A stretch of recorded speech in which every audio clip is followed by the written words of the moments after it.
इंसान का पतन उसी दिन शुरू हो जाता है जब वो अपनों को गिराने की सलाह दूसरों से लेता है।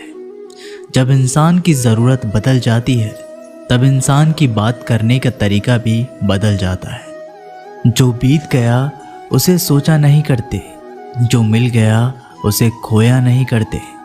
कामयाबी को सिर्फ वही हासिल करता है जो वक्त और हालातों पर रोया नहीं करते। अपनी नज़र हमेशा उस चीज़ पर रखो जिसे तुम पाना चाहते हो, उस पर नहीं जिसे तुम खो चुके हो। कुछ भी स्थायी नहीं है। अपने आप को बहुत अधिक तनाव ना दें, क्योंकि स्थिति चाहे कितनी भी खराब हो ये बदल जाएगी। वक्त के साथ साथ बहुत कुछ बदल जाता है, लोग भी, रास्ते भी, एहसास भी और कभी हम खुद भी। जो तूने आज किया है वही कल तुम्हारे साथ भी होगा। यही नियति का नियम है। बनना है तो किसी की कमी बनो, ज़रूरत नहीं। ज़रूरत तो कोई भी पूरा कर सकता है, लेकिन कमी किसी की कोई भी पूरा नहीं कर सकता। किसी को कुछ दे ना सको तो बस दुआ किया करो, क्योंकि दुआ वो तोहफा है जिसके लिए अमीर भी हाथ फैलाता है। जहाँ लगे कि हमारी वजह से दूसरों को तकलीफ़ हो रही है, वहाँ से हट जाना ही बेहतर है। रूहों से जुड़े रिश्तों पर फरिश्तों के पहरे होते हैं। कोशिशें कर लो तोड़ने की, ये और भी गहरे होते हैं। गलतियों में वो ताकत होती है जो आपको पहले से बेहतर बना सके। छल कपट और पाप उतना ही करना जितना आप भुगत सको, क्योंकि कुदरत किसी को नहीं छोड़ती। सबका हिसाब ज़मीन पर ही होता है। अगर आपका कोई दुश्मन नहीं है तो इसका मतलब आप उन जगहों पर भी खामोश थे जहां सत्य बोलना बहुत ज़रूरी था। प्रेम निशुल्क होते हुए भी इस धरती का सबसे महंगा सुख है। ज़िंदगी में अब तक इतना तो पता चल गया है कि कुछ गहरे रिश्ते होते हैं कमज़ोर लोगों से, जो खिलौनों की तरह विश्वास तोड़ देते हैं। बारिश और धूप दोनों के मिलने से ही इंद्रधनुष बनते हैं। इसलिए खूबसूरत ज़िंदगी के लिए सुख और दुख दोनों ही ज़रूरी है। चिंता और तनाव में इंसान तभी होता है जब वह खुद के लिए कम और दूसरों के लिए ज़्यादा जीता है। उस लम्हे को बुरा मत कहो जो आपको ठोकर पहुंचाता हो, बल्कि उस लम्हे की कदर करो, क्योंकि वो आपको जीने का अंदाज सिखाता है। आपकी सफलता में वो शामिल होते हैं जिन्हें आप चाहते हैं। आपके संघर्ष में वो शामिल होते हैं जो आपको चाहते हैं। निखरता वही है जो पहले सबसे ज़्यादा बिखर चुका होता है। यही जीवन का सत्य है। हर पल सबको खुश नहीं रख सकते, तो कभी कोई बिछड़ जाएगा, कोई दूरी बनाने की कोशिश में रहेगा, मतलब से तुम्हारे पास आएगा, और हज़ारों में एक दो ही होंगे जो कठिन वक्त क्यों ना हो तो हाथ थामने का बहाना ढूंढेंगे। कुछ गलत फैसले ज़िंदगी का सही मतलब सिखा देते हैं। रिश्ते बनाए रखने की सिर्फ एक ही शर्त है, किसी की कमियां नहीं अच्छाई देखिए। ज़रूरत के बगैर लोगों का ख्याल रखना एक अच्छे व्यक्तित्व की पहचान होती है। हमेशा उम्मीद ईश्वर पे रखो, क्योंकि इस पूरी दुनिया में जितनी जल्दी ईश्वर राजी होता है इतनी जल्दी कोई राजी नहीं होता।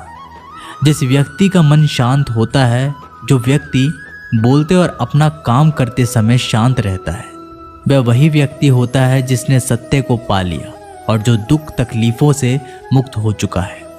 माचिस की तीली दूसरों को जलाने से पहले स्वयं जलती है। इस प्रकार हमारा गुस्सा भी माचिस की एक तीली की तरह है, जो दूसरों को बर्बाद करने से पहले स्वयं को तीली की तरह बर्बाद करता है। समझदारी की बातें सिर्फ दो ही लोग करते हैं, एक वो जिसकी उम्र अधिक हो, दूसरा वो जिसने बहुत कम उम्र में बुरा वक्त देखा हो। इस दुनिया में जुनून जैसी कोई आग नहीं है, मूर्खता जैसी कोई जाल नहीं है, नफरत जैसा कोई दरिंदा नहीं है, और लालच जैसी कोई धार नहीं है। गन 36 नहीं, केवल 4 चाहिए। अच्छा व्यवहार, साफ नियत, नेक दिल और ईमानदारी। जिस दिन तुम जान जाओगे कि तुम्हारे अलावा इस दुनिया में कोई और नहीं, उस दिन से तुम्हारी असल ज़िंदगी शुरू हो जाएगी। अत्यधिक उम्मीदों को विराम दो, मन की शांति फिर से वापस लौट आएगी। कुछ लोग हमेशा हंसते रहते हैं, क्योंकि उन्हें पता है कि उनका दर्द समझने वाला कोई नहीं है। किसी को दिल की बात बता भी देंगे तो वो मजाक ही बनाएगा। जो दूसरों का हक और खुशी छीन लेता है उसके सुख की उम्र बहुत कम होती है। बहुत नम्रता चाहिए रिश्ते निभाने के लिए। छल कपट में तो सिर्फ महाभारत रची जाती है। हमेशा वो काम करें जो सही है, वो ना करें जो आसान है। करीबी और गरीबी का सिखाया हुआ सबक इंसान को अंदर से बदलने पर मजबूर कर देता है। जिस तरीके से बात करते हो उस तरीके से सुनना भी पसंद करो। ईश्वर को अपना सबसे करीबी दोस्त बना लो, क्योंकि परमात्मा ही एक ऐसा है जो तब तक साथ देते हैं जब सारी दुनिया हमारा साथ छोड़ देती है। ऐसे लोगों से दोस्ती बनाए रखिए जो आपको बेहतर बनाने के लिए प्रेरित करता हो, जो आपको अपनी जवाबदारी माने और आपका ख्याल रखे, जो आपको अपना समझे और अपना घर जैसा महसूस कराए, जो आपकी सहायता करे और आपको समझे। मृत्यु के समय तुम्हारी कोई नहीं सुनेगा। कर्म की गति ही तय करेगी तुम किस ओर घसीटे जाओगे। खुश रहना है तो जिंदगी के फैसले अपनी परिस्थितियों को देखकर ले। दुनिया को देखकर जो फैसले लेते हैं वो दुखी ही रहते हैं।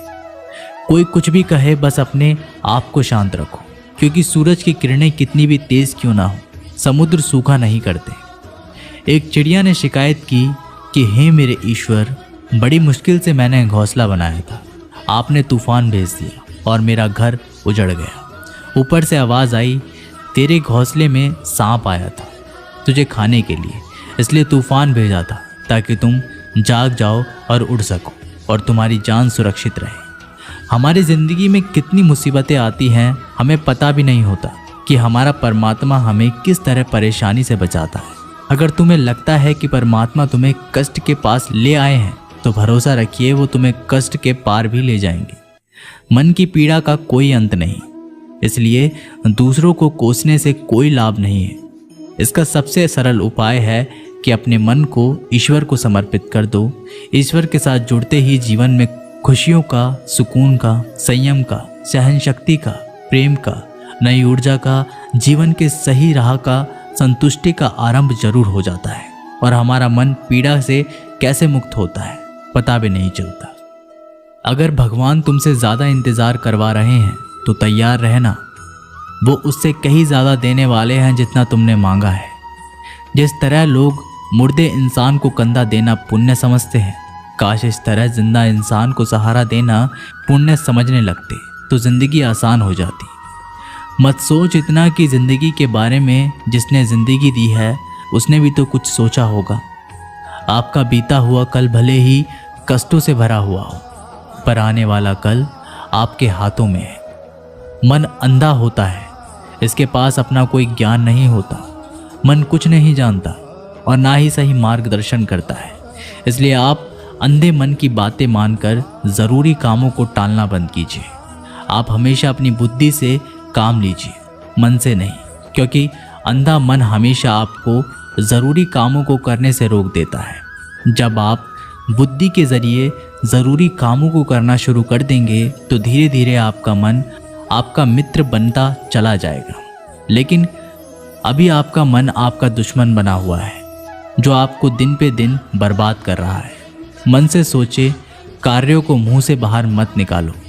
जिस प्रकार किसी गुप्त मंत्र की रक्षा करते हैं, उसी प्रकार अपने बड़े लक्ष्यों को मन में रखकर उसकी रक्षा करो।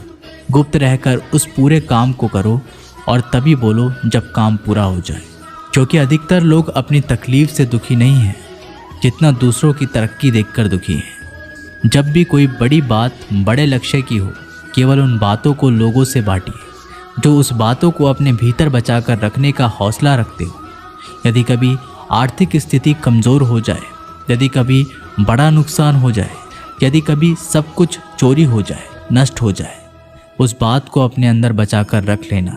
अपनी कमज़ोर आर्थिक स्थिति की जानकारी अपने मित्रों को या रिश्तेदारों को भी मत देना।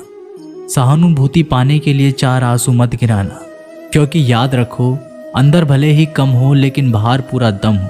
क्योंकि यदि लोगों को पता चल जाएगा कि आपके पास पैसों की कमी है, आर्थिक स्थिति की दिक्कत